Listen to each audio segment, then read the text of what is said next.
Friends and ఫ్యామిలీతో weekends కి farm house కి వెళ్ళి ఎంజాయ్ చేయాలనుకుంటే వెంటనే డోసే యాప్ ని డౌన్లోడ్ చేసుకుని బుక్ చేసుకోండి. నమస్తే రమగారు. నమస్తే జయ. రమగారు, ఏదైనా సిరీస్ స్టార్ట్ చేద్దామండి. ఇది కథా సరిసాగరం నుంచి చెప్తా ఉంటారు కదా, వాటిలో నుంచి ఏదైనా ఒకటి తీసుకుందామండి. నరవాహన్ దత్త చరిత్ర ఇదివరకు చెప్పుకున్నాం మనం. అవును. ఎవరెవరు నరవాహన్ దత్త చరిత్ర వినలేదో చక్కగా వినండి, చాలా మంచి మంచి కథలు ఉంటాయి, బాగుంటుంది. అయితే ఈ నరవాహన్ దత్త చరిత్ర, నరవాహనుడు ఆ దత్తుడు పుట్టిన తర్వాత వరకు అక్కడ దాకా కథ ఆపేశాం మనం. తర్వాత కూడా ఈ నరవాహన్ దత్తుడు ఎట్లా రాజకుమార్తెలందరినీ పెళ్లి చేసుకున్నాడు, దక్షిణ నాయకుడుగా ఎట్లా అయ్యాడు, ఎలా అతను విద్యాధర రాజుగా మారాడు, విద్యాధర చక్రవర్తిగా అయ్యాడు, అవన్నీ కూడా బోల్డ్ అనే కథలు. సిరీస్గా వెళ్ళకుండా ఒక్కొక్క ప్రేమ కథ ఒక్కొక్క కథ కింద చెప్పుకోవచ్చు మనం. ఓకే. అయితే కర్పూరిక కథ చెప్పుకుందాం. అప్పటికే నరవాహన్ దత్తుడికి రెండు మదన మంచుక అలా వివాహాలైనాయి. మదన మంచుక కథ కూడా ఓసారి చెప్దాం. ఈ కర్పూరిక కథ ఏదో నేను పుస్తకం తిరిగేస్తుంటే కనపడింది, బాగుంది, ఇంట్రెస్టింగ్గా. పేరు ఎంత బాగుంది రమగారు, బాగుంటుంది కథ. ఇది చెప్దామనిపించింది. దీని ఒక చిన్న సిరీస్, ఒక 3 ఎపిసోడ్లు 4 ఎపిసోడ్ల దాకా వస్తుంది. ఈ నరవాహన్ దత్తుడు గోముఖుడు అనే స్నేహితుడితో కలిసి అడవికి వెళ్ళారు వేటకి. చాలా వేటాడారు, ఎన్ని పులులో సింహాలో, ఎంతో. అసలు మృగయా వినోదం అంటే ఆ కాలం నాటి పద్ధతే వేరుగా ఉండేది. పెద్ద గుంపు వెళ్ళేది, వేటగాళ్ళు, వేట కుక్కలు, తర్వాత ఏమో వెనకాలండే పరిజనం.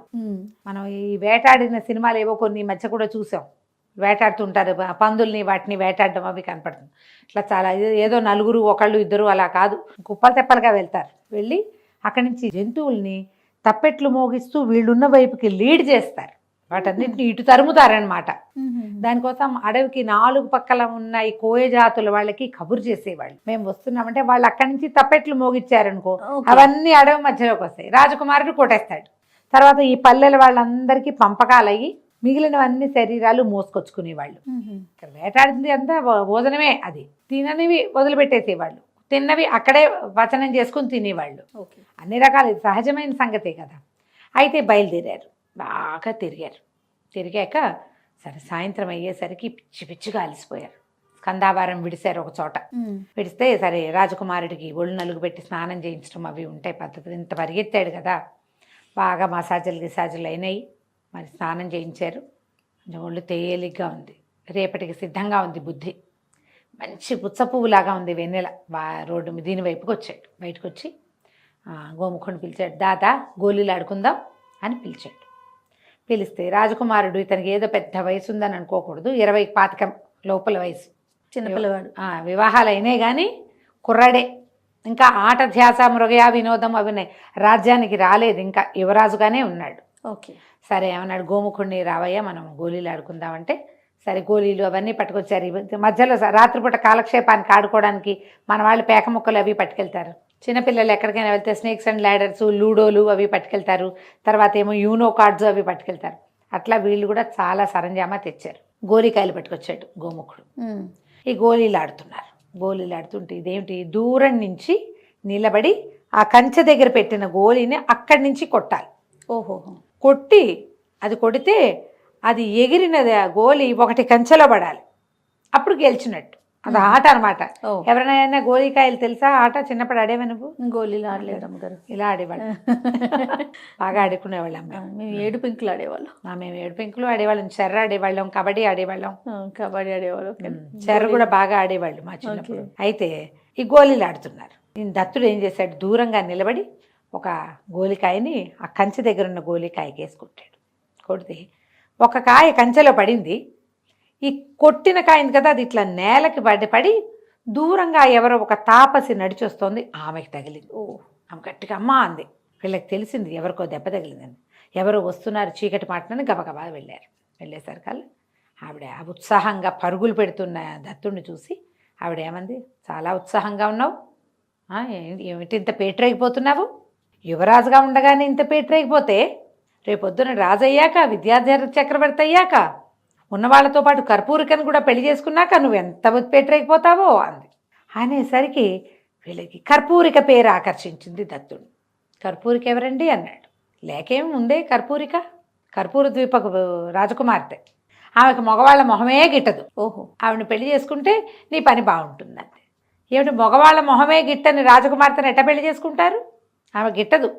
బాగా అడిగారు, ఆమె ఎక్కడుంటుంది, ఏ ఊరు, వదిలేసారు. ఆవిడ సరదా పడింది, రాజకుమారుడు కదా ఇతను, పైగా ఇతను మామూలు వాడు కాదు, శాపగ్రస్తుడైన గంధర్వుడు, రేపు విద్యాధరుడు అతను, విద్యాధర చక్రవర్తి కాబోతాడు. అదేలే. కర్పూరికను పెళ్లి చేసుకోవాలన్న మాట ఇతని బుర్రలో ఎక్కించింది. కర్పూర ద్వీపానికి వెళ్ళి ఆమెకి ఆ పురుష ద్వేషాన్ని పోగొట్టి పెళ్లి చేసుకోవాలి. ఓకే. ఆమెను చేసుకుంటే నీకు బాగుంటుంది. ఆవిడ వెళ్ళిపోయింది, ఏదో ఆశీర్వదించింది, గోముఖుడిని ఆశీర్వదించింది, ఇద్దరు దండాలు పెట్టారు, వెళ్ళిపోయింది. ఆమె నడుస్తూ వీళ్ళిద్దరు కూర్చున్నారు. ఏమిటో అది చూడాలనుంది నాకు అన్నాడు. అనేసరికి గోముఖుడు అన్నాడు, దాందే ఉంది, ఈ వేటలు గేట్లు అన్నీ ముగించుకున్నాక ముహూర్తం పెట్టుకుని బయలుదేరి వెళ్దాంలే అనేసరికి దత్తుడు అంటాడు, అబ్బాయి చిచ్చి ఇప్పుడు ఆగి ఈ వేటంతా 10 రోజులు పూర్తి చేసుకుని మళ్ళీ ఇంటికి వెళ్ళి మా అమ్మ నాన్న వద్దంటారు, మా ఆవిళ్ళిద్దరు వద్దంటారు, కాదంటారు, అవునంటారు, 6 నెలలు కానీ కుదరదు. ఇప్పుడే కదా కర్పూరికను చూడాలని పెట్టింది, ఇప్పుడే వెళ్ళిపోదాం మనం, ఇప్పటికిప్పుడు వెళ్ళిపోవాలన్నాడు. స్కందావారం నుంచి చెరుకో గుర్రం వేసుకుని బయటికి వెళ్ళిపోయారు. రాజకుమారుడేడి పొద్దున్నే చూసుకున్నారు, ఎక్కడికో వెళ్ళాడు. ఇంటికి వెళ్ళిపో బుద్ధి అయింది, కొత్తగా పెళ్ళిళ్ళు అయినాయి, భార్యల మీదుగా మనసు పోయిందా, అమ్మని చూడాలని ఉంటుంది అబ్బాయికి. ఎప్పుడు తల్లులు ఉన్నారు 2-3, ఎందుకంటే వత్సరాజుకి భార్యలు చాలామందే ఉన్నారు కదా. ఏ తల్లో జ్ఞాపకం వచ్చింది, లేదా రాత్రి మాటను ఎవడైనా ఉత్తరం తెచ్చుంటాడు, ఏ తల్లిగారో అబ్బాయిని చూడాలనుందని ఉత్తరం రాసిందా, రాజకుమార్తెలే రాశారా, తండ్రే రమ్మన్నాడా, మనకేం చెప్పలేదు, వచ్చిన వాడు వచ్చినట్టు. ఈయన రాజు అయితే రాజు దగ్గరికి గబుకుని అందరూ రారు, యువరాజు దగ్గర చిన్నపిల్లాడు కదా, ఇంకా వాళ్ళ చేతుల్లో పెరిగినవాడు, ఎవడో ఒకడు వస్తాడు కాగితం పుచ్చుకుని, ఏదో వచ్చింది అందుకని వెళ్ళిపోయాడు కాబోలు. యువరాజు లేకుండా మనం వేటేమాడతాము, పదండి మనం తట్టపుట్టా సర్దుకుందాం అనుకున్నారు. వాళ్ళు కూడా మొత్తం అన్నీ మూటలు కట్టుకుని వెనక్కి బయలుదేరి వెళ్ళిపోయారు. వీళ్ళకి వెళ్ళాక తెలిసింది రాజకుమారుడు ఇంటికి చేరలా. కళవళపడ్డారు, ఏం చెయ్యాలో తెలియలేదు. మంత్రులు 2-3 హుటాహుటిన ఒక సమావేశం పెట్టుకున్నారు. ఏమైంది, ఏమిటి ఎక్కడికి వెళ్ళాడు. అయితే యోగంధరాయుడు ఏమన్నాడు, వాళ్ళ మంత్రి వత్సరాజు యొక్క మంత్రి, కార్తాంతికుల్ని పిలిపించండి, ప్రయత్నం చేద్దామన్నాడు. వాళ్ళు లెక్క వేసి, రాజకుమారుడికి ఇది వివాహయోగ్యమైన సమయం, ఏదో కన్యాపహరణానికి వెళ్ళుంటాడు, ప్రమాదాలు లేవు, ఇప్పుడు ఎక్కడున్నా సేఫ్గానే ఉన్నాడు. సరే, ఈ వచ్చిన సైనికుల్లో గోముఖుడు ఉన్నాడు, గోముఖుడితో పాటే వెళ్ళారు, పెద్ద గుర్రాలు వేసుకుని వెళ్ళారు కాబట్టి పర్వాలేదు. అమ్మాయిలకి ఏదో చెప్పారు, ఎక్కడికో వెళ్ళాడు వస్తాడని. వీళ్ళు ఇక్కడేముంది ఆటాపాట అన్నీ ఉంటాయి, వీళ్ళు బిజీగానే ఉంటారు. సరే, ఈ అలవాటే, పర్వాలేదు. ఈ బయలుదేరి వెళ్ళిన నరవాహన దత్తుడు, గోముఖుడు ఇద్దరు వెళ్ళారు. ఎక్కడికో వెళ్తే గాఢాంధకారం అలముకునుంది, దారి తెన్ను తెలీదు, ఆ కర్పూర ద్వీపం ఎక్కడో తెలీదు. ఏం చేద్దాం అంటే దైవ ప్రార్థన చేసుకుందామన్నాడు. దైవ ప్రార్థన చేసేసరికి ఒక కాంతి పుంజం లాంటిది ఒకటి వచ్చింది, అందులోంచి ఒక జేజి బయటకు వచ్చింది, ఒక శక్తి పలకరించింది. అమ్మా, ఎవరు నువ్వేంటంటే, మాయావతి నేను, మీకేం కావాలంటే మేము కర్పూర ద్వీపానికి వెళ్ళాలి అంటే, మనసుకు తోచిన దారిని వెళ్ళండి, మీ వెన్నంటి ఉంటాను నేను, మీకేం భయం లేదు అని మాయమైపోయింది. సరే, ఇప్పుడు వీళ్ళు వెళ్ళే దారే కర్పూర ద్వీపపు దారి, వాళ్ళు ఎటెళ్తే తూర్పుకి వెళ్దాం అనుకున్నారు, అదే కరెక్ట్. మామూలుగా ఈ ప్రయాణాలు చేసేవాళ్ళు అడ్డం దిడ్డంగా పోరు చేయ, ప్లాన్ ప్రకారమే వెళ్తారు, అలా అలవాటు ఉండేది వాళ్ళకి. ఇప్పుడు మనకి ఎక్కడికైనా వెళ్ళామనుకో, తూర్పు పెట్టను కానీ ఇలా చూసుకుంటాం మనం కదా, తెలియట్లేదు కదా. పూర్వకాలం అట్లా ఉండేది కాదు, ఇది తూర్పు పడమర దిక్కులు స్పష్టంగా తెలిసేవి, ఆ దిక్కుల ప్రకారం వెళ్ళిపోతారు. తూర్పుకి ప్రయాణం చేయటం మొదలు పెట్టారు. తూర్పుకి వెళ్తూ ఉంటే ఏమైంది, చీకటి పడింది మళ్ళీ. సరే, గుర్రాలు ఆపుకుని చెట్టు ఎక్కి పడుకున్నారు. రాత్రికి ఒక బ్రహ్మాండమైన చండసింహం వచ్చింది అక్కడికి. చక్కగా వడ్డించిన విస్తర్లల్లే ఉన్నాయి 2 బలిష్టమైన గుర్రాలు. చెరుకోదాన్ని పీక్కుని తినేసింది శుభ్రంగా, ఇద్దరిని 2 గుర్రాలని తినేసి, ఇంకా దాంతో సింహం ఒకటే రాదు, దానికి ఆడసింహాలు కూడా ఉంటాయి, అన్నీ కలిసి పీక్కుని తిన్నాయి. తెల్లారు లేచి చూస్తే గుర్రాలు లేవు. ఏం చెయ్యాలి, తూర్పుకి నడవటం మొదలుపెట్టారు. ఒక సముద్ర తీరం వచ్చింది. సరే, సముద్ర తీరంలో వాళ్ళు ఒక రాజ్యంలోకి అడుగుపెట్టారు. విశాలమైన దారులు, ఎవరెవరో మనుషులు ఏంటేంటో పనులు చేస్తున్నారు. కానీ ఒక్క క్షణం అయ్యాక వాళ్ళకి అర్థమైంది, వీళ్ళు మనుషులు కాదు, అవి చెక్క మనుషులు, రోబో లాంటివి. చెక్కతోటి ఒకడు నీళ్ళు తోడుతున్నాడు, ఒకడు అరక దున్నుతున్నాడు, ఒకళ్ళు నీళ్లు మోసుకెళ్తున్నారు. వీళ్ళు మంచినీళ్ళు అడిగితే ఇచ్చారు కూడా. పూర్తిగా యంత్రాల సహాయంతో పనిచేస్తున్నాయి. మంది కనిపించారో శుభ్రమైన ఇళ్ళు, వాకిళ్ళు, వీధులు అన్నీ చెక్క మనుషులే. చెక్కలతోటే చేయబడిన మనుషులే కనపడుతున్నారు. ఆశ్చర్యపోయారు. ఇంత తీరుగా ఉన్న దారిలా ఇది ఎట్లా తయారైంది ఇది? సరే, ఎవడో ఒకడైనా లేకుండా ఉంటాడా ఇంత కథ నడపడానికి? ఈ ఊహ చేశారు. అన్ని దారులు చూశారు. సైనికులు ఉన్నారు, రథాలు ఉన్నాయి, చెక్క గుర్రాలు, చెక్క ఏనుగులు, చెక్క ఎడ్లు, పనులన్నీ అవుతున్నాయి. మామూలుగా ఒక ఊళ్ళో ఏం పనులు అవ్వాలో అవన్నీ అవుతున్నాయి. అన్నీ చెక్క మనుషులే చేస్తున్నారు. వెళ్తే వీళ్ళకి బ్రహ్మాండమైన కోట ఒకటి కనపడింది. వాకిట్లో ఉన్న కాపలాదారులు చెక్కలు. బాగుంది. లోపలికి వెళ్ళారు. లోపలికి వెళ్తే చాలామంది జనాలు కూర్చున్నట్టుగా కనపడుతోంది. అన్నీ ఉడెన్వి, కొయ్య బొమ్మలే అవన్నీ. వీళ్ళు చూస్తే పైన సింహాసనం లాంటిది ఒక ఆసనం ఉంది. దాని మీద ఒక ఆయన కూర్చుని కనపడ్డాడు, మనిషి, ఒకే ఒకడు. వీళ్ళు ఆశ్చర్యపోయారు. వీళ్ళని చూడగానే అతను చాలా సంతోషంగా వచ్చాడు. ఎన్నాళ్ళైంది జీవించి ఉన్న మనుషులను చూసి, రండి రండి రాజకుమార రండి అని పిలిచాడు. సరే, లోపల తీసుకుపోయాడు. అక్కడ అన్ని చెక్కబొమ్మలు ఉన్నాయి. లోపల ఒక రాజుగారు ఉన్నారు. అప్పుడు ఈ రాజుగారు ఏం చెప్పాడు? ఎవరు ఏమిటి అంటే, నాది ప్రాంతం కాదు, నేను కాంచీపురానికి చెందినవాడిని. మేమిద్దరం అన్నదమ్ములం. నా పేరు రాజ్యధరుడు, మా అన్నయ్య పేరు ప్రాణధరుడు. మేమిద్దరం వడ్రంగులం, దారు శిల్పులు. అయితే మయబ్రహ్మ దగ్గర నుంచి మేము ఒక విద్య నేర్చుకున్నాం. చెక్కతోటి విమానాలు కూడా చేసేస్తాం మేము. ఏ బొమ్మలైనా ప్రాణం పోసేయగలం, వాటికి ఏ పనైనా చేయించగలం ఆ యంత్రాలతోటి. చెక్క యంత్రమే. మళ్ళీ ఈ యంత్రాల్లో ఇనుము వాడబళ్ళ, ఉడేనే అంతా. ఓకే, మేము ఆ విద్య నేర్చుకున్నాము. రాజ్యంలో మాకు కొంత గుర్తింపు లభించింది, చాలా కాదు కొంత లభించింది. అయితే మా అన్నకి బాగా వేశ్యాలోలుడు. ఆయన భార్యా పిల్లలు ఉన్నారు. వేశ్యాలోలత్వం ఉంది. వేశ్యల మీద ఖర్చు పెట్టేవాడు డబ్బు బాగా. ఎంత డబ్బు వచ్చినా ఆయనకి సరిపోయేది కాదు, చాలా డబ్బు కావాలి. ఖర్చుదారి మనిషి. ఇప్పుడు ఏదో ఖర్చుదారి మనిషి అంటే ఓ కొనుక్కోవటమో ఓ ఇది కాదు. ఎవరికైనా స్త్రీల కంటే ఒక్క పూట వెళ్ళి వాళ్ళకి వేల కొలది ఇవ్వాలంటే పైగా ఇతను డబ్బు ఇస్తాడని తెలిస్తే డబ్బులకే వస్తారు అవతల. అంతేగా. ఎంత పోస్తే వస్తుంది? అక్కడి నుంచి వెనక్కి ₹1 రాదు. మనం డబ్బులు పోసి ఓ వస్తువు కొనుక్కున్నాం అనుకో, వస్తువైనా ఉంటుంది, వ్యక్తులు ఉండరు కదా. ఇలా ఎంత చెప్పినా మా అన్నయ్య ఏదైనా సందర్భం వచ్చినప్పుడు నేను చెప్పేవాడిని, ఈ లోలత్వాన్ని తగ్గించుకో, ఇది ప్రమాదకరమైందంటే వినేవాడు కాదు. ఆయన దగ్గర ఉన్న డబ్బు సరిపోయేది కాదు. అందుకని ఈయన రాజుగారి కోశాగారంలోంచి డబ్బులు కొట్టేయటానికి ఒక ప్రయత్నం చేశాడు. ఏం చేశాడు? 2 హంసల్ని తయారు చేశాడు. అవి తాళ్లతో నడుస్తాయి, సన్నటి తాడు. ఆ తాడు మా అన్నయ్య దగ్గర ఉంటుంది. గాల్లో ఎగరేస్తాడు, గాలిపటంలాగా. హంసలు అలా ఎగురుకుంటూ వెళ్ళిపోతాయి, ఆ తాడును పట్టుకుని ఉంటాయి. లోపలికి వెళ్ళి రాజుగారి కోశాగారంలోకి వెళ్ళి ఎంతో కొంత సొమ్ముని ముక్కును గరుచుకుని వచ్చేస్తాయి బయటికి.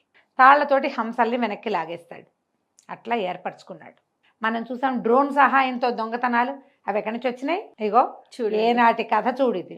ఈ హంసలు రోజు అర్ధరాత్రో తెల్లవారుజామునో మా అన్నయ్య ఇంటి దగ్గర మెలకుగా పెరట్లో ఉండి హంసల్ని ఎగిరిచ్చేవాడు. చెక్క హంసలు. వాటి దారిలో పోయేవి, పట్టుకొచ్చేవి. దూరం నుంచి చూస్తే అది హంసలాగానే ఉంది. అది దొంగతనం చేయబోతోందని ఎవరికి తెలియదు. ఇట్లా చేసేవాడు. రాజుగారి కోశాగారంలో చాలా సొమ్ముండి మొదట్లో తెలియలే. క్రమంగా ఒక్కో వస్తువు తరిగిపోతూ ఉండేసరికల్లా వాళ్ళకి తెలిసింది దొంగతనం జరుగుతోందని. చీమలు కూడా రాకుండా కట్టుదిట్టం చేశారు. నేల మీద నుంచి చీమ కూడా రాదు. ఆకాశంలో నుంచి, గవాక్షాల్లో నుంచి, తర్వాత వాతాయనాలు ఉంటాయి, కిటికీలు. వాతాయనం అంటే కిటికీ. ఇవి ఉంటాయి కదా, మన ఏమంటారు దాన్ని, పై వైపున ఉండేవి చిన్న హోల్స్, వెంటిలేటర్స్. వాటిల నుంచి వెళ్ళిపోతాయి ఆ హంసలు, పైనుంచి వెళ్ళిపోతాయి. అతనికి తెలుసు, మేము ఈ రాజ్యంలో రాజుగారికి చాలా పనులు చేసాం. ఏ పక్కన ఏ సందులు ఉన్నాయి, ఏ గొంతులు ఉన్నాయి, ఎక్కడ వాతాయనాలు ఉన్నాయి, ఎక్కడ పెద్ద కిటికీలు ఉన్నాయి, మాకు స్పష్టంగా తెలుసు. మా అన్నయ్య ఈ ప్రయత్నం చేసేవాడు. చూడగా చాలా రోజులకి మొత్తానికి ఇట్లా హంసలు వస్తున్నాయి లోపలికని కనిపెట్టారు. కనిపెట్టి ఈ సన్నటి తాళ్ల ఆధారంగా ఇవి వస్తున్నాయని తెలిసి తాళ్ళు కత్తిరించేశారు. తాళ్ళు కత్తిరించేసరికి వాళ్ళ హంసలు అక్కడ పడిపోయినాయి. వాళ్ళు కొట్టారు, ఏదో వేటి కొడితే తాడు దిగిపోయింది. తాడే వాళ్ళు ప్రత్యేకంగా తాళ్ళు వాళ్ళకి కనపడి ఉండకపోవచ్చు బహుశా. ఎందుకంటే ఆ సన్నటి తాడు లాగేవాడికి తెలుస్తోంది కానీ కనపట్టల్లా. పైకి ఇట్లా మనం ఆకాశంలో చూస్తే దారం ఎగురుతోంది అనుకో, కనపడుతుంది. కనపడనంత సన్నటి థ్రెడ్ అది. వీళ్ళు హంసల్ని కొట్టారు. అవి తాళ్ళకి తగిలి తాడు తెగి హంసలు పడిపోయినాయి. తాళ్ళు తెగిపోయేసరికల్లా ఇప్పుడు లాగుతున్న వాడికి అక్కడ తాడు తెగిపోయింది అనుకో, వెనక్కి పడతాం. అది వచ్చేస్తుంది ఫిజిక్స్. ఇక్కడ తాడు తెగి చేతిలోకి వచ్చింది. మా అన్నయ్యకి తెలిసిపోయింది. అయితే ఈ హంసలు ఎక్కడ పడ్డాయి? ఈ ఎక్కడి నుంచి కోశాగారం ఏదుందో దాని కిటికీ బయట పడిపోయింది. అంటే ప్రిన్సెస్ లోపల సౌధోపరి భాగాలలో ఎక్కడో పడిపోయింది. కాపలా వాళ్ళు తెల్లవారియాక చూస్తారు కదా చచ్చిపడిన హంస ఏమిటని. అంతేగా, అర్థమవుతుంది కదా. అది చెక్క హంస అని తెలిసిందంటే చెక్కతో ఇది చేయగలిగేవాడు ఎవడు? కనిపెట్టేస్తారు. ఎలాగూ కనిపెట్టేస్తారని మా అన్నయ్య త్వరగా పరిగెత్తుకొచ్చాడు నా దగ్గరికి. నేను పట్టుపడిపోయాను. హంసలు పడిపోయినాయి, పట్టుకుంటారు, రేపు తెల్లవారు వచ్చేసరికల్లా మన ప్రాణాల మీదకి వస్తుంది, పారిపోదని రమ్మన్నాడు. నాకు ఈ మా అన్నయ్య వేశ్యాలోలత్వము నాకు ఇష్టం లేదు, ఆయన డబ్బు ఖర్చు నాకు ఇష్టం లేదు, ఆయన ఇలా దొంగతనం చేయటం కూడా నాకు ఇష్టం లేదు. ఇంత శక్తియుక్తులు ఉన్న వాళ్ళం, ప్రతిభ ఉన్న వాళ్ళం దొంగ పనులు చేయటం ఏంటి? నీకు ఇప్పుడు మనం చూస్తున్నావా, ఇప్పుడు కూడా మనం ఈ హ్యాకర్లు, అవునండి, వీళ్ళందరూ కూడా భలే తెలివైన వాళ్ళు. వాళ్ళ తెలివిని దేనికి ఉపయోగిస్తున్నారు? ఇతరుల శ్రమ దోచుకోవటానికి, ఇతరుల సొమ్ము దోచుకోవటానికి. ఈ గుణమే మంచిది కాదు. నువ్వు ఎవరికైనా సంపద ఎన్హాన్స్ చేయడానికి సహాయం చేస్తే ఆ సంపదలో నీ వాటా ఉంటుంది, నీ పేరు ప్రజలకు తెలుస్తుంది. నువ్వు దొంగతనం చేస్తే బయటపడ్డాక నిన్నేమంటారు? నువ్వు తెలివిగలవాడు అనరు, దొంగనే అంటారు. అంతేగా. ఎప్పటి కాలమైనా, అప్పుడైనా ఇప్పుడైనా కూడా అదే. ఈ అతి తెలివితేటలతోటి ఈ పని చేశాడు. మా అన్నయ్య ఎంత బతిమలాడాడు, వెళ్ళిపోదాం రా రా రా అని. నేను కదల్లా. నేను ఎందుకు వెళ్ళాలి? సొంత ఊరు వదిలిపెట్టి పారిపోవాలా?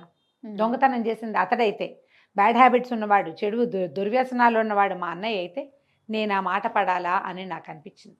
నేను సమాధానం చెప్పాల. మా అన్నయ్య త్వరగా ఇంట్లోంచి పారిపోయాడు.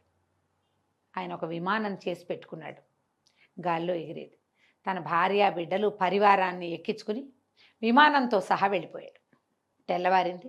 9 గంటలు అయ్యేసరికి మెల్లిగా మా ఇల్లంతా ఖాళీ అయిపోయింది. మా అన్నయ్య వెళ్ళిపోయాడు. మా ఇంట్లో ఎవరు లేరు, పరిజనం కొద్ది కొద్దిగా ఉన్నారు. నేనేమో అవివాహితుణ్ణి, నాకేం భార్య పిల్లలు లేరు, ఒక్కడనే ఉన్నా. మొత్తం అంతా పోయారు. నేను ఈ ఒక్కడనే ఉండి భయం వేసింది నాకు. దొరికిపోతానేమో నేను. పారిపోయిన మా అన్నయ్యను వదిలేసి దొరికిన నన్ను పట్టుకుంటే. సరే, అన్నయ్య ఎటు వెళ్ళాడేదో చూద్దామని నేను తయారు చేసుకున్న విమానం ఉంటే దాన్ని చకచక సరి చేసుకుని విమానం ఎక్కి పారిపోయాను. పారిపోయి సముద్ర తీరాన్ని చేరాను. ఇదిగో ఈ ప్రాంతానికి చేరాను. ఇక్కడ ఎవ్వరూ లేరు. ఏనాటిదో ఈ కోట. సరే, ఏం చేయలేకపోయాను, ఏం చేయాలో తెలియలే. అయితే ఏమైంది, ఒంటరిగా ఎంతో కాలం ఇక్కడే ఉండిపోయాను. 3-4 రోజులున్నా. ఆహారం ఆకలిస్తుంది, ఏం చేయాలో తెలియదు. నిద్రపోతే నాకు కల్లో ఒక బాలుడు కనపడ్డాడు, బ్రహ్మచారి కనపడి, రాజ్యధర నువ్వు ఇక్కడే ఉండు, ఇది నీ రాజ్యం, నువ్వు ప్రాణాల మీద ఆశ తీపి మానుకోవద్దు, నీకు మంచి రోజులు వస్తాయి, ఆకలిస్తే మధ్యమపురానికి వెళ్ళు అని చెప్పారు కల్లో. చూసుకున్నాను మధ్యమపురం ఎక్కడుందా అని. ఇక్కడి నుంచి కొంత వెనక్కి వెళ్ళాలి. ఆ మధ్యమపురానికి వెళ్తే అక్కడ బంగారు పాత్రల్లో వడ్డించిన పదార్థాలు ఉన్నాయి. శుభ్రంగా పెట్టుకుని తిన్నాను. అక్కడ పళ్ళే తిన్నా. పళ్ళు ఎన్ని రోజులు తిని ఉంటాను? రోజు అన్నం తినేవాడు తినలేడు, పళ్ళు ఎక్కువ రోజులు. ఆహారం తిన్నాను. పాత్రలు అక్కడ వదిలిపెట్టి మళ్ళీ ఇక్కడికి వచ్చాను. సరే, క్రమంగా ఇక్కడంతా పెద్ద పెద్ద చెట్లు, దారు శిల్పాలకి అనువైనటువంటి మహావృక్షాలు ఉన్నాయి. ఒక్కో చెట్టు కోసి నాకు కావాల్సినట్టుగా ఒక్కొక్క ఆకారం చేశాను. మొత్తం ప్రజలందరినీ ఈ చెక్కలతోటే చేశాను. అతను కొంచెం వృద్ధుడైపోయాడు, పెద్దవాడైపోయాడు. ఎన్నేళ్ళో అయింది అతను వచ్చి. ప్రాణాల మీద ఆశ వదులుకోవద్దు అని ఆ కల్లో చెప్పిన వాడు కుమారస్వామి అని నేను భావించాను. రోజు మధ్యంపురానికి వెళ్ళి భోజనం చేసి వస్తా. నేను వెళ్ళేసరికి అక్కడ ఆహారం సిద్ధంగా ఉంటుంది. అక్కడికి వెళ్ళి తింటాం, వచ్చి కూర్చొని బొమ్మలు చేసుకోవటం. నాకు కావాల్సిన బొమ్మలు చేసా. వీళ్ళతో అన్ని పనులు చేయించేస్తున్నా. మాటలే ఉండవు, ఏ పని కావాలన్నా చేస్తారు. యంత్రాలన్నీ అన్ని పనులు చేస్తారు. సేమ్ డిట్టో రోబో అంతే. ఇప్పుడు శంకర్ గారు ఎక్కడి నుంచి పుట్టించాడు రోబోని? అదే కదా కదా కదా అవును గారు. ఎంత పాత కథ జయ, ఇది 1000 సంవత్సరాల క్రితం రాయబడింది. పైశాచి భాషలో రాసింది కదా కథా సరిత్సాగరం. గుణాఢ్యుడు రాసిన కథలు కదా ఇవి. మరి ఏనాటి పైశాచి భాష? సూపర్ కదండి. ఇవేనేమో మూలాలు, అందులో ఏ అనుమానము లేదు. అవునండి. అక్కడి నుంచి నేను ఒక్కడే ఉంటున్నా. ఎప్పుడో నాకు మంచి రోజులు వస్తాయని. మాటలు లేవు కానీ వీళ్ళు ఉన్న వాళ్ళందరూ అన్ని ఆజ్ఞలకి పనులు చేస్తారు. సరే, మీరు ఉండండి, ఈ పూట ఇక్కడే ఉండండి అని అడిగాడు. ఉండండి, కొద్ది రోజులు ఉండండి అన్నాడు. పెద్ద ఆయన అడుగుతున్నాడు కదా, ఉందామనుకున్నారు. సరే, వెనక్కి వెళ్ళాడు, తీసుకెళ్ళారు. అక్కడ ఏవో చెట్ల పళ్ళు కనపడుతున్నాయి, ఆకలి వేస్తున్నాయి వీళ్ళిద్దరికి. పళ్ళు కోసుకుంటుంటే వద్దు వద్దు, పళ్ళు ఎందుకు, స్నానం చేయండి అని చెప్పి స్నానాలు చేయించి మధ్యమపురానికి తీసుకెళ్తే ముగ్గురికి సరిపడా ఆహార పదార్థాలు ఉన్నాయి అక్కడ. చక్కగా ఇప్పుడప్పుడే బయలుదేరి 5-6 రోజులు అయిపోయింది. షడ్రసోపేతంగా శుభ్రంగా హాయిగా తిన్నారు. వచ్చి ఇక్కడ రెస్ట్ తీసుకున్నారు. రెస్ట్ తీసుకున్నాక మేము వెళ్తామంటే ఇతను ఏమన్నాడంటే, ఒక విమానం ఇస్తాను మీకు, మీరు ఇక్కడి నుంచి వెళ్ళడానికి వాడుకోండి అని చెప్పాడు. ఇక మేము వెళ్ళాల్సింది ఎక్కడికి? కర్పూర ద్వీపం. కర్పూరిక అనే అమ్మాయిని చూడడానికి వెళ్ళాలి చెప్పారు. సరే, ఈ కథ అంతా విన్నాక ఆయన అన్నాడు, మీరు ఈ చిన్న విమానం తీసుకుని వెళ్ళండి, వచ్చేటప్పుడు మళ్ళీ మీరు రావచ్చని. అది ఎట్లా వాడాలి అవన్నీ వీళ్ళకి నేర్పించాడు. రాజధరుడి దగ్గర కొద్ది రోజులు గడిపి అతనిచ్చిన చిన్న విమానంలో వీళ్ళిద్దరూ, నరవాహన దత్తుడు, గోముఖుడు ఇద్దరు కలిసి బయలుదేరి వచ్చారు. ఈ కర్పూర ద్వీపానికి వెళ్ళారనమాట. కర్పూర ద్వీపానికి వెళ్తే అదొక అందమైన చక్కటి ద్వీపం. ఎంత బాగుందో ఊళ్ళు, చాలా బాగుంది ఊరు. రాజభవనాలు అవి బాగున్నాయి, తోటలు దొడ్లు బ్రహ్మాండంగా ఉన్నాయి. సరే వీళ్ళు ఏం చేశారు, ఒక ముసలావిడ ఇంటికి వెళ్ళారు. వెళ్ళాక భోజనం చేశారు. ఆవిడకి ఏదో కొంత డబ్బులు ఇచ్చారు. అడిగారు, కనుక్కున్నారు, ఏమిటి మీ రాజకుమార్తె ఎవరు, రాజు ఎవరు, రాజుగారికి ఎంతమంది పిల్లలు ఏమిటి అంటే అని రాజకుమార్తె విశేషాలు చెప్పమంటే, ఆ ప్రతి కొత్త ఊరి కుర్రవాడికి రాజకుమార్తె సంగతే కావాలి అని చెప్పి, రాజకుమార్తె పరమాద్భుత సౌందర్యవతి, తండ్రి ఆమెకి వివాహం చేయాలని అనుకుంటున్నాడు. పిల్ల పేరు కర్పూరిక, నిజంగానే కర్పూరపు బొమ్మలాగానే ఉంటుంది. కానీ ఆమె పురుషద్వేషిణి, పరమద్వేషం, పురుషద్వేషం ఆవిడికి. ఆమెకి ఇష్టం లేదు పెళ్లి చేసుకోవటం, వివాహం చేసుకోనని చెప్పేసింది. కాబట్టి వివాహ ప్రయత్నాలు ఏమీ జరగట్లేదు. అంటే ఆమెకు పురుషద్వేషం ఎందుకుందో చెప్పమన్నాడు దత్తుడు. నాకు కాదు, నా కూతురు కొంతకాలం పనిచేసింది, ఆమె తెలుసుకుంది ఈ సంగతి ఏమిటో. ఈవిడ ఈ అమ్మాయి చిన్నప్పుడు ఎప్పుడో, అంటే చిన్నప్పుడు దీని ముందు జన్మలో భార్యాభర్త ఇద్దరు హంసలు. అయితే ఈ హంసలుగా జన్మించినప్పుడు ఆమె తన సంసారాన్ని పోగొట్టుకుంది. ఓకే. పెద్ద వానొచ్చి తుఫాన్ వచ్చి పిల్లలు పోయినాయి. ఆ పిల్లల మీద దుఃఖంతో తను కూడా చచ్చిపోదాం అనుకుంది. భర్త ఏమో కాదు జీవించి ఉండాలి మనం, ఇంక మళ్ళీ పిల్లలు పుడతారన్నాడు. అంటే ఒప్పుకోలే. అట్లా సంతానం మీద ప్రీతి లేని ఆ పురుషుణ్ణి, మగవాడిని ద్వేషించింది ఆమె. దాంతో మరణించింది, సముద్రంలో దూకి ఆత్మహత్య చేసుకుంది. ఆ పురుష ద్వేషంతో ఈ అమ్మాయి పుట్టింది. ఓహో. మగవాళ్ళు అలాగే ఉంటారు. ఇప్పుడు పిల్లలు చచ్చిపోతే తల్లిని ఎట్లా ఓదార్చాలి, మళ్ళీ పుడతారులే అనొచ్చా? తప్పు కదా. అంత మాట అన్నాడు. కాబట్టి మగవాళ్ళంతా దుర్మార్గులుగా ఉంటారని అమ్మాయి నమ్ముతుంది. అదే, అందుకని పెళ్ళొద్దంటో అనేసరికల్లా ఆ మాటలు వినంగానే ఈయన ఆశ్చర్యపోయాడు దత్తుడు. అయితే ఇంకా యువరాణికి పెళ్లి కానట్టేనావా అన్నాడు. అనేసరికి ఎందుకు కాదు, యువరాణికి పెళ్ళి అవుతుంది తప్పకుండా. ఆమెకి జోస్యం చెప్పబడింది, మామూలు వాడు కాదు, విద్యాధర రాజు అయ్యేవాడెవడో ఒకడొచ్చి అమ్మాయిని వివాహం చేసుకుంటాడు. వద్దంటోంది ఏదో అనేసరికల్లా వీళ్ళకి నవ్వొచ్చింది ఇద్దరికి. విద్యాధర చక్రవర్తి అవుతాడు నరవాహన దత్తుడు, అతను పుట్టినప్పుడే ఉంది ప్రాఫెసీ, అది చెప్పబడింది కదా, అసలు ఆకాశవాణి చెప్పింది ఆ మాట. వీళ్ళిద్దరూ నవ్వుకున్నారు. అయితే ఆవిడకి అనిపించింది, ఈ కుర్రవాడు వచ్చినవాడు మామూలుగా లేడు, చాలా ప్రత్యేకమైన స్వరూపం, అందగాడు, ఆజానుబాహువు, ఏం మాట్లాడినా అన్నీ ఇతనికి తెలుసు అని అర్థమయ్యేలాంటి ఒక కనిపిస్తోంది అతని తీరులో. అయితే ఆవిడ ఏమందంటే, నాయన ప్రయత్నం చెయ్యి, రాజకుమార్తె నీదే కావచ్చు, విద్యాధర రాజుకి ఉండవలసిన లక్షణాలన్నీ కనిపిస్తున్నాయి నీలో, నువ్వే కావచ్చు రాజకుమార్తెకి భర్తవి అనేసరికి వీళ్ళిద్దరూ సరే అనుకున్నారు. గోముఖుడు దత్తుడు ఇద్దరు మాట్లాడుకుని ఏం చెయ్యాలని మరునాటికి ఒక పథకం ఆలోచించారు. వాళ్ళు ఏం చేశారు, ఇతను ఒక యతి వేషం వేసుకున్నాడు. ముందు రాజకుమారుడి వేషంలో ఉన్నాడు ఇక్కడ ముందు వచ్చినప్పుడు. ఇప్పుడు యతి వేషం అంటే ఏమిటి, కాషాయ వస్త్రాలు, జుట్టు కొంచెం పైకి ముడి, దండక మండలాలు, భుజాన్ని ఒక వేలాడుతూ ఒక సంచి, యతీశ్వర్ల వేషం వేసుకున్నాడు. యతీశ్వర్ల వేషం వేసుకుని అతని వెనకాల గోముఖుడు నడిచొస్తూ రాజప్రాసాదం దగ్గరికి రాగానే హంసి హంసి అని పెద్దగా అరుస్తూ ఏడుస్తూ గుండెలు బాదుకోవటం మొదలుపెట్టాడు. మహా దుఃఖంలో ఉన్నాడు. అది కరెక్ట్గా ఎక్కడుంది, అంతఃపురానికి దగ్గర. ఈ పెద్ద ఇంత ఎత్తు మనిషి, కాషాయ వస్త్రాలు, మామూలుగానే అతను చాలా అందమైన వాడు, ఈ బట్టలతోటి ఇంకా అతను అందం ద్విగుణీకృతం అయిపోయినట్టుంది. అంతవాడు గుండెలు బాదుకుని ఏడుస్తుంటే ప్రజలంతా చేరరు.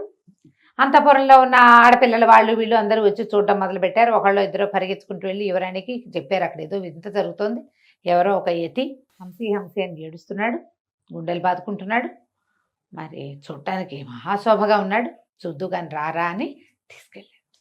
యువరాణి కూడా వెళ్ళింది. వెళ్ళేసరికల్లా ఈ హంసి హంసి అని గుండెలు బాదుకుంటున్నవాడు ఠక్కిన ఆ గుండెల మీద చేతులు ఉంచుకుని అట్లాగే యువరాణికి వేసి చూడడం మొదలుపెట్టాడు. ఈ పక్కన చిలక తిరిగింది, ఎవరో ఈయనెవరు, ఎందుకు ఇట్లా బాధపడుతున్నాడంటే, ఏం చెప్పాలమ్మా, ఇతని గురించి చెప్పడానికి మాటలు లేవు. ఆయన పూర్వజన్మలో తన భార్య అయిన హంసిని వెతుకుంటూ ఈ నగరానికి చేరాడు. ఎప్పుడో ఒక జన్మలో అయిన ఇంతకుముందు మన్మథుడు శాపవశాత్తు హంసగా జన్మించాడు. ఒక అప్సరస్సు కూడా శాపవశాత్తు మన్మథుడికి భార్యగా హంసుడికి భార్యగా హంసిగా జన్మించింది. వాళ్ళిద్దరూ చాలా కాలం హాయిగా సంతోషంగా కలిసి ఉన్నారు. ఒక చందన వృక్షం మీద కాపురం పెట్టారు. తర్వాత పిల్లలు పుట్టినాయి. గుడ్లు పెట్టి పిల్లల్ని బొదిగిన తర్వాత సముద్రంలో తుఫాన్ వచ్చింది. అలల తాకిడికి చందన వృక్షం పడిపోయి పిల్లలు సముద్రంలో కలిసిపోయారు. ఆ హంసి దుఃఖంతో పరమేశ్వరుణ్ణి ప్రార్థించి పిల్లల కోసం మరణించింది. తన భార్య కోసం హంసుడు కూడా మరణించాడు. మరణించి తన భార్యని తనకి వచ్చే జన్మలో ఆమె ఎలా పుడుతుందో అనురూపమైన వాడిగా తనని జన్మింపజేయమని ఆమెను తనకి దక్కించమని కోరుకున్నాడు. ఓహో. ఇప్పుడు తన కోరిక ప్రకారము యువరాజుగా కౌశాంబి నగరానికి యువరాజుగా జన్మించాడు. కౌశాంబికి రాజు. ఈయన పుట్టగానే ఇతను విద్యాధర చక్రవర్తి అవుతాడని అశరీరవాణి చెప్పింది. దానికి తగ్గట్టుగానే అలాగే పెరిగాడు. వత్సరాజు లోకోత్తర చరిత్ర కలిగిన వాడు ఇతని తండ్రి. చాలా విశేషంగా పెరిగి పెద్దవాడయ్యాడు. మదన మంచుక అనే అమ్మాయిని వివాహం చేసుకున్నాడు. విద్యాధర అయినటువంటి ఒక రత్నావళి కూడా ఇతన్ని ప్రేమించి పెళ్లి చేసుకుంది. రత్నప్రభ కూడా. 2 భార్యలు ఉన్నారు. కానీ అతను తన హంసిని మరవలేదు. ఎప్పుడు జ్ఞాపకం చేసుకుంటూ ఉండేవాడు. ఒకనాడు మేము అడవికి వెళ్ళాం. వెళ్ళేసరికి అడవిలో ఒక తాపసి ఎదురుపడింది.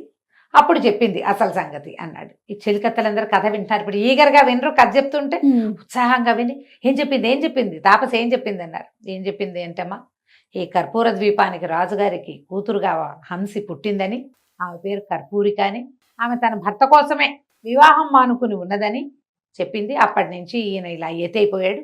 మరి ఇక్కడికి వెళ్ళిపోయి నా హంసి నాకు కావాలని లాక్కొచ్చాడు నన్ను. నేను ఇక్కడ దాకా వచ్చేసరికల్లా ఇక్కడే తన భార్య ఉంటుందని ఆయన తెలుసుకున్నాడు. అందుకని దుఃఖం పట్టలేక ఏడుస్తున్నాడు. ఎంత కథ చెప్పాడు. చెప్పేసరికల్లా ఈ అబ్బాయి ఏకంగా ఆవిడ కంట్లోకి చూస్తున్నాడు దత్తుడు. ఆ అమ్మాయి కూడా మొహం తిప్పల కథ అంతా వింటుందా. అంటే ఇతను పూర్వజన్మలో తన భర్త తనను గుర్తుపెట్టుకున్నాడు. ఏమనిపించింది, నేను ఆ జన్మలో ఏమనుకున్నాను, భర్త దుర్మార్గుడు అనిపించింది. సంతానం కోసం స్త్రీవాంఛతోటి ఇతను ఈ పని చేస్తున్నాడు. నేను పిల్లల కోసం ఏడ్చి అలమటించిపోతుంటే నా మీద జాలి పడలేదు. మనం మళ్ళీ గూడు కట్టుకుని గుడ్లు పెడదాన్ని రమ్మన్నాడు. దుర్మార్గుడు, దౌర్భాగ్యుడు, మగబుద్ధి అని నేను ఆత్మహత్య చేసుకున్నాను. కానీ ఇతను నా వెనకాలే ప్రాణత్యాగం చేశాడు. ఈవిడ సముద్రంలో పడిపోయింది హంసి. హంసుడు కూడా సముద్రంలోనే పడిపోయాడు. పైగా నా భార్య ఎలా పుడుతుందో అనురూపంగా నన్ను పుట్టింపజేయమని అడిగాడు భగవంతుడు. భగవంతుడు ఇతని కోరికని ఒప్పుకున్నాడంటే ఏమిటి అర్థం, వీడు సరైన వాడని కదా. అంతేగా. అమ్మాయి ఆవిడ కరిగి నీరే ప్రవహించేసింది. ఈ గోముఖుడు అన్నాడు, ప్రభు అట్లా చూడకూడదు, యువరాణి ఆమె కేసు చూస్తున్నారు మీరు అనేసరికల్లా ఆ యువరాణి అంది, తప్పేముంది, నా భర్త నన్ను చూడడంలో ఏ తప్పు లేదు. ఓహో, నేను వీరి భార్యని, ఆయన నా కేసు చూడొచ్చని ఎవరక్కడానికి కేకేస్తుంది. వాళ్ళంతమంది వచ్చారు సైనికులు, వాళ్ళు వీళ్ళు. రాగానే వీళ్ళకి మంచి ఏర్పాట్లు చేయండి, స్నానం సంధ్యాతులు చూడండి అని చెప్పి అప్పచెప్పేసరికి సరే తీసుకుపోయారు. యువరాజుని ఆయన స్నేహితుడిని నరవాహన దత్తుడిని గోముఖుడిని రాజాస్థానం లోపలికి తీసుకుపోయి ఓ భవనం కేటాయించి స్నానం సంధ్యాతులకు అరేంజ్ చేశారు. అన్ని ఏర్పాట్లన్నీ చేశారు. సరే ఈవిడేం చేసింది, తండ్రి గారు ఖాళీగా ఉన్నారేమో కనుక్కోమని కబురు చేసింది. ఆయన ఎప్పుడెప్పుడు కూతురు రమ్మంటుందా అని చూస్తున్నాడు. సరే పిలిస్తే వెళ్ళింది. అప్పుడు ఆమె చెప్పింది, నా తండ్రి నేను నీకు ఒక కథ చెప్పాను కదా, పూర్వజన్మలో నేను హంసినని, నా భర్త దౌష్ట్యం వల్ల నేను ఆత్మహత్య చేసుకున్నానని, నా భర్త నా కోసం జన్మించాడు, అతనే నన్ను వెతుకుంటూ వచ్చాడు, నాకు అతనితో వివాహం చేయండి అనగానే రాజుగారు ఆశ్చర్యపోయాడు. ఎవరు ఏమిటి అన్నీ కనుక్కున్నాడు. కౌశాంబి యువరాజు, అతనికి ఆల్రెడీ చాలా పేరుంది. వత్సరాజు చాలా గొప్ప పేరు కలిగిన రాజు. ఆయన వివాహాలు అన్నీ ప్రత్యేకమైనవే కదా. ఈయనకు విద్యాధర చక్రవర్తి కాబోతాడని విని, మా అమ్మాయికి ఇట్లాగే విద్యాధర చక్రవర్తి కాబోయేవాడే వివాహం చేసుకుంటాడని ఉన్నది. మేము అమ్మాయిని పెళ్లి కోసం అడిగితే అమ్మాయి ఏమో ఈ మాటలు చెప్పింది. ఇదంతా ఎట్లా సానుకూల పడుతుందా అని చాలా బెంగపెట్టుకుని ఉన్నాను నాయన. సమయానికి ఎదురొచ్చావు, కలిసి వచ్చే కాలానికి నడిచొచ్చే కొడుకులాగా నువ్వే వరుడివే నడిచొచ్చావు, తప్పకుండా వివాహం చేస్తానని చెప్పి చక్కగా విశేషంగా పందిళ్ళు వేయించి పెద్దగా భోరణ వాయిద్యాలతోటి చక్కగా వివాహం చేశారు. భార్య భర్త పూర్వజన్మ సంగతులు కూడా కొన్ని మాట్లాడుకున్నారు. ఏముంది కథ అల్లటానికి, అవతల వాళ్ళు మొదలు పెడితే మన వాళ్ళు చుక్కలు పెట్టారనుకో మనం ముగ్గులు వేసేయచ్చు. ఆవిడతో చుక్కలు పెట్టించి ఈయన ముగ్గులు కలిపి మొత్తానికి మన ఇద్దరం ఒకే జాతి వాళ్ళమని ఆమెని నమ్మించాడు. సరే వివాహం అయిపోయింది. అయిపోయాక మేము మా రాజ్యానికి వెళ్ళిపోతాం, మేము ఇంట్లో చెప్పలేదు, రాజ్యంలో మేము కబురు చేయలేదు, ఇంచుమించు మేము బయలుదేరి నెల రోజులు అయిపోయింది, నేను ఏమైనా తీసుకెళ్తానన్నాడు. అయితే ఇక్కడి నుంచి ప్రయాణం చేయటం, వీళ్ళు ఎట్లా వచ్చారు, చిన్న విమానంలో వచ్చారు. అవును, రాజ్యధరుడు చేసి ఇచ్చినటువంటి చిన్న విమానం. ఇతను ఏమన్నాడంటే, ఒక స్నేహితుడు ఉన్నాడు, అతను విమానాలు తయారు చేస్తాడు, నేను అతని దగ్గరికి వెళ్ళి ఒక పెద్ద విమానం తయారు చేయించి పట్టుకొస్తా. ఇది ఎందుకంటే ద్వీపం, ఇక్కడి నుంచి ప్రయాణం సంవత్సరంన్నర పడుతుంది, విమానంలో వెళ్తే తొందరగా వెళ్ళిపోతాం అనేసరికల్లా ఈ అమ్మాయింది, ఎందుకు అట్లా, మన దగ్గరే విమానాలు తయారు చేసేవాడు ఉన్నాడు, అక్కర్లేదు మా దగ్గర ఇంకో వడ్రంగి ఉన్నాడు, అద్భుతమైన వాడు ఉన్నాడు, దారుశిల్పి, తను చాలా పెద్ద పెద్ద విమానాలు చేయగలడు, ఎక్కడికి కావాలంటే అక్కడికి ఆకాశంలో ప్రయాణం చేస్తాయి అవి. ఇది ఏ కథ ఏనాటిదమ్మా ఆ, ఏనాటి కథ. అప్పట్లోనే విమానాలు. అప్పట్లో విమానాలు దారు శిల్పులు చెక్కతోటి చేశారు. ఎంతమంది కావాలంటే అంతమంది పడతారు దాంట్లో. బా. అప్పటికి వాళ్ళకి విమానం ఎలా తెలుసో చెప్పు అసలు. మనం అది అది ఆలోచించాలా? వేదాల్లో ఉన్నాయిట అనగానే వీళ్ళంతా వెకిలి మొహాలు వేసుకుని వేదాల్లో ఉన్నాయిటగా కనుక్కోండి అని పిచ్చి కామెంట్లు అన్ని పెడతారు. చూడండి. వేదాల దాకా ఎందుకు? ఇప్పుడు ఈ కథ ఏనాటి కథ? ఎన్ని వందల సంవత్సరాల క్రితం రాయబడింది. గాలిలో ఎగిరేటువంటి చెక్కతో చేసిన సాధనాలు, యంత్ర సాధనాలు ఆ రోజుల్లో ఉన్నాయి. ఒకటి. తర్వాత యంత్రాల సహాయంతో మనుషుల్లాగా పనిచేసేటువంటి సాధనాలు ఆ రోజుల్లో ఉన్నాయి. మనం ఇప్పుడు అదే చెప్పుకుంటున్నాగా రోబోలు ఉన్నాయి. ఈ గాల్లో ఎగురుతూ వెళ్తుంది కదా, దాన్ని ఏమిటో అంటాం మనం. ఇవి కెమెరాలు పెడతారు కదా, డ్రోన్ కెమెరాస్. ఈ డ్రోన్ తోటి వస్తువులు లిఫ్ట్ చేయటము అది ఆ రోజుల్లోనే ఉంది. ఎందుకంటే 2 హంసలతోటి లోపల నుంచి డబ్బులు తెప్పించారు వీళ్ళు. చెక్క హంసల్ని పంపించి సన్నటి తాళ్లతోటి, కంటికి కనపడని తాళ్లతోటి ఏర్పాటు చేసుకున్నారు. వాళ్ళు ఎక్కడో ఉన్నారు, వీళ్ళు ఎక్కడో ఉన్నారు. అంటే ఎలాంటి సాధనాలు ఉన్నాయమ్మా? 100%. ఈ ప్రజ్ఞ అంతా ఉన్నది కదా పాత రోజుల్లో. అయితే ఏమంది అమ్మాయి, అక్కర్లేదండి మా దగ్గర ఇంకొక దారిశిల్పి ఉన్నాడు, మామూలు వాడు కాదు, అతన్ని కబురు చేస్తానని ప్రాణధరుడిని పిలుచుకురండి అని. వీళ్ళు ప్రాణధరుడు అనగానే ఈ పేరు మాకు తెలుసు అనుకున్నారు. వీళ్ళు విన్నారు కదా, ఈ ప్రాణధరుడే రాజుగారి దీంట్లో నుంచి, కోశాగారం నుంచి బంగారం కొట్టేసి పారిపోయిన వాడు. అవును. సరే చూస్తే వచ్చాడు. చూసేసరికల్లా అతను కొంచెం పెద్దవాడే. పిల్లంటే చిన్నపిల్లలు, దత్తుడు 23-24 సంవత్సరాలు వాడు. అతను 50 దాటిన వాడు, అంటే బాగా నడి వయసు దాటిన వాడు. చూడంగానే గుర్తుపట్టారు.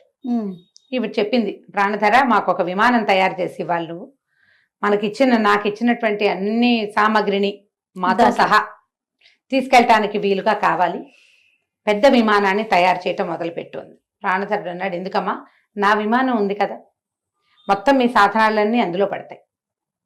అతను ఏం చేశాడు, అక్కడి నుంచి తన మొత్తం ప్రపంచాన్ని తెచ్చుకున్నాడు ఇక్కడికి పెద్ద విమానంలో.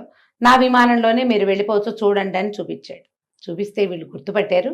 వీళ్ళు ఏ విమానంలో వచ్చారో అదే విమానపు నమూనా పెద్దది ఇది. వీళ్ళు చిన్నది తెచ్చుకున్నారు, 4 పట్టేది.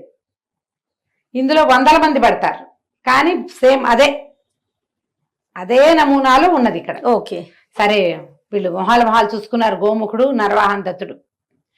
అతడే అనుకొని, ఇతడు ఎవరు, ఎక్కడి నుంచి వచ్చాడు, ఏమొచ్చాడు అని అమ్మాయిని కనుక్కుంటే కొన్ని సంవత్సరాల క్రితం, ఇంకా నేను నా పుట్టుకకి అటు ఇటుకు ముందుగానే ఇతను వచ్చాడు.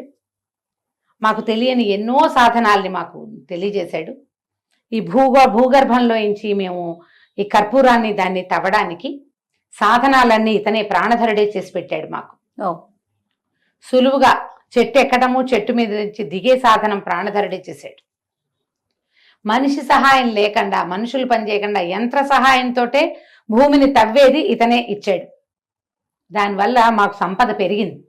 మేము కర్పూరం ఎగుమతి చేస్తున్నాం. మేము ఇప్పుడు, ఇది వరకు కొంత చేసేవాళ్ళం, ఇప్పుడు ప్రాణధరుడు వచ్చాక విపరీతంగా చేస్తున్నాం. మా ద్వీపం బాగా ప్రపంచ ప్రఖ్యాతి గాంచడానికి కారణం ప్రాణధరుడే. అందుకని అతన్ని మేము ఆస్థాన దారుశిల్పిగా ఉంచుకున్నాము. ఎక్కడికి వెళ్ళాలన్నా అతను మాకు సహాయం చేస్తాడు అనేసరికి వీళ్ళకి అర్థమైపోయింది, ఖచ్చితంగా వీడు వాడే అనేసరికి అప్పుడు అడిగాడు, కాంచీపురం నుంచి వచ్చావు కదా అని అనగానే గటుక్కుమంది. కాంచీపురంలో ఏం చేసి వచ్చాడు, దొంగ పని చేసి ఇక్కడ పారిపోతున్నాడు. ఎక్కడ కాంచీపురం, ఎక్కడ కర్పూర ద్వీపం, సముద్ర మధ్యంలో ఉంది. తమకెలా తెలుసు అన్నాడు. మీ తమ్ముడు పేరు రాజధరుడు కాదు అని అడిగాడు. అడగంగానే మొహంలో రంగులు మారిపోయినాయి ప్రాణధరుడికి. కాళ్ళు పట్టుకున్నాడు. అర్థమైపోయింది, ఎలా తెలుసు, తమరి మా తమ్ముడిని ఎరుగుదురా, మీ వయసు చూస్తే చాలా చిన్నది, రాజధరుడు ఏనాటివాడు అని వలవలా ఏడ్చాడు. రాజు, కాంచీపుర రాజు నా తమ్ముడిని ఏం చేశాడు, మీరు ఏ కథ విని ఈ ప్రశ్నిస్తున్నారంటే, ఈ మరి తనేమో పారిపోయి ఇచ్చేశాడు, తమ్ముడిని అక్కడ వదిలిపెట్టి వచ్చాడు. వాడిని బతిలాడుకున్నా వాడు రాలా. కాంచీపురం రాజువారు పట్టుకుంటే ముందట శిక్ష పడేది ఉన్నవాడికేగా, అంతేగా. పారిపోయిన వాడిని వెతుకుతారు ఎప్పటికో, దొరికిన వాడిని ఎందుకు ఊరుకుంటారు, ఏ జైల్లోనో బారేస్తుంటారు. లేకపోతే ఏ మెడబొత్తరు ఇచ్చారో, ఏం చేశారో, ఏ ఊరికో ఇక నా తమ్ముడు వెళ్ళాడాడు. పరమ దుఃఖంతో కదిలిపోయాడు ప్రాణధరుడు. అయితే దత్తుడు అన్నాడు, నువ్వు కంగారు పడద్దు, నీ తమ్ముడు జవసత్వాలతో జీవించి ఉన్నాడు, చక్కగా ఉన్నాడు. మేము వచ్చిన విమానం అతను చేసి ఇచ్చింది, అతనే మాకు ఆ విమానాన్ని చేసి ఇచ్చాడని ఆ విమానాన్ని చూపించారు. విమానం చూసేసరికి అతనికి తమ్ముడు చూసినంత సంతోషించాడు. సంతోషించి ఒక పొరపాటు వల్ల నేను మాతృదేశాన్ని వదిలిపెట్టి రావాల్సి వచ్చింది. ఎంతో బతిమలాడాను మా తమ్ముడిని నాతో వచ్చేయమని. రాలేదు. నేను తప్పు చేయలేదు, తప్పు చేసిన వాడివి నువ్వన్నాడు. ఇప్పుడు మా తమ్ముడు ఎక్కడున్నాడంటే, మీ తమ్ముడు వేరే ఒక ద్వీపంలో ఉండిపోయాడు, సముద్ర తీరంలో ఉన్నాడు, మేము నీకు చూపిస్తాం, నువ్వు మాతో రమ్మన్నారు. ఆ ప్రాణధరుణ్ణి కూడా రమ్మన్నారు. ఈ విమానం ఎంత పెద్దదంటే దాని మీదకి గుర్రాలు రథాలు కూడా ఎక్కేస్తాయి. అబ్బా. కొంత వేల మంది దాసీ జనం, కొంతమంది చెలికత్తెలు, అక్కడి నుంచి బోళ్ళంత ధనం, మూటల కొద్దీ కర్పూరం మొత్తం ఎక్కించారు. ఎక్కించి ఈ రాజ్యంలో కర్పూరం ద్వీపంలో వాళ్ళందరికీ వీడ్కోలు చెప్పి, ఏ పెద్దమ్మ వల్ల అయితే అమ్మాయి రాజకుమార్తె వ్యవహారం తమకు తెలిసిందో ఆమె ఇల్లంతా బంగారంతో నింపెట్ట నరవాహన్ దత్తుడు. నీ వల్లే నాకు రాజకుమార్తె లభించిందని ఆమెను ఎంతో ప్రీతిగా చూసి ఆమెని బాగా సంభావించి వీళ్ళందరూ కలిసి బయలుదేరారు. పెద్దటి విమానం, పెద్ద విమానంలో బయలుదేరారు. రామాయణంలో పుష్పక విమానం అని చెప్తారు. మనుషులు ఎక్కిన కొంది ఇంకో మనిషికి ప్లేస్ ఉంటుందని, అలా పెరుగుతుంది అనమాట. అది పెరిగేది. సరే వెళ్తూ ఉంటే సముద్రం దాటుతుంటే అడిగారు వీళ్ళు, మీ తమ్ముడిని చూస్తావా అంటే చూస్తానన్నారు. చూస్తానంటే కరెక్ట్గా సముద్ర తీరంలో దింపారు విమానాన్ని. దింపి ఈ జనం అంతా దిగారు. ఆ అన్నయ్యని చూసేసరికల్లా ఆ రాజధరుడు కావలిచ్చుకున్నాడు, జీవించి ఉన్నాడు అన్నయ్య, అతను ఎక్కడున్నాడో తెలిసింది. ఇప్పుడు హాయిగా విమానం వేసుకుని వెళ్ళిపోవచ్చు. అది అప్పుడు ఈ నరవాహన్ దత్తుడు ఏం చేశాడంటే, తనకి అత్తవారింటి నుంచి అరణంగా లభించిన దాసీ జనాన్ని మనుషుల కోసం అలవటించిపోతున్నాడు. రాజధరుడికి రెండో మనిషి లేడు కదా, ఎవరు లేరు అక్కడ, అతను ఒక్కడే ఉన్నాడు, అన్ని యంత్రాలే. సగం మంది జనాన్ని అక్కడ వదిలిపెట్టాడు. అక్కడ సంపద ఉంది, అన్ని పండుతాయి, మనుషులు లేరు. సగం మంది జనాన్ని వదిలిపెట్టి కొంచెం అంతఃపుర స్త్రీలను కొంతమందిని చెలికత్తలు వచ్చారుగా అతనికి భార్యలుగా విడిచిపెట్టి ప్రాణధరుడితో సహా వీళ్ళందరూ విమానం ఎక్కి కౌశాంబి నగరానికి వెళ్ళిపోయారు. ఆ కౌశాంబికి వెళ్తే పైనుంచి వస్తున్న విమానాన్ని చూసి అందరూ ఆశ్చర్యపోయారు. స్వర్గం నుంచి ఏదో వస్తోందని. తీరా చూస్తే విమానం ఆగి అందులోంచి నా యువరాజు దిగేసరికి కేరింతలు కొట్టిందట ప్రజానీకం అంతా. కొత్త కోడల్ని తీసుకొచ్చాడని తెలుసుకున్నారు వాళ్ళు. భార్యలు ఇద్దరు, అక్కడి నుంచి తల్లులు ముగ్గురు నలుగురు ఉన్నారు, వత్సరాజుకి భార్యలు వాసవదత్తతో పాటు. అందరూ కలిసి వెళ్ళి చక్కగా హారతి ఇచ్చి పెళ్లి కుమార్తెని లోపలికి తెచ్చుకున్నారు. ఈ రాజకుమార్తెలు ముందు భార్యలు ఇద్దరున్నారుగా, మదన మంచుక, రత్నప్రభ. ఈయన కూడా దక్షిణ నాయకుడే, వాళ్ళ నా తండ్రిలాగా ముగ్గురు నలుగురిని ఇంకొకళ్ళు ఇద్దరిని తెస్తే కానీ ఈయన ఊరుకోడు అనుకుని భర్తతో కలిసి సంతోషంగా కాలక్షేపం చేశారు. ఇది కర్పూరిక కథ. చాలా బాగుంది రమ్మగారు. ప్రతి భాగం ఏ భాగానికి ఆ భాగమే ఇంట్రెస్టింగ్ గా ఉంది, చాలా ఇంట్రెస్టింగ్ అని. ఇది అయిపోయింది. ఇలాంటివి ఇంకా కొన్ని కథలు మనకి అందులో దొరుకుతాయి, కొన్ని కథలు కనపడతాయి. అది దత్తుడికి సంబంధమే ఉండక్కర్లేదు. ఇది నరవాహన్ దత్తుడి కథ. అతను వివాహం చేసుకుని ఇంకో కథ కూడా మనం చెప్పుకోవచ్చు. ఇది ముందు ఇంట్రెస్టింగ్ గా ఉందని చెప్పాను. మదన మంచుకని ఎట్లా పెళ్లి చేసుకున్నాడు, రత్నప్రభను ఎలా చేసుకున్నాడు, ఆ కథలు కూడా మనం విడివిడిగా చెప్పుకుందాం. అన్ని 4 భాగాలు 3 భాగాలుగా వస్తాయి తప్పకుండా. సో ఈ మొత్తం కథలన్నీ అందిద్దాం నిదానంగా. తప్పకుండా. నమస్తే. నమస్తే.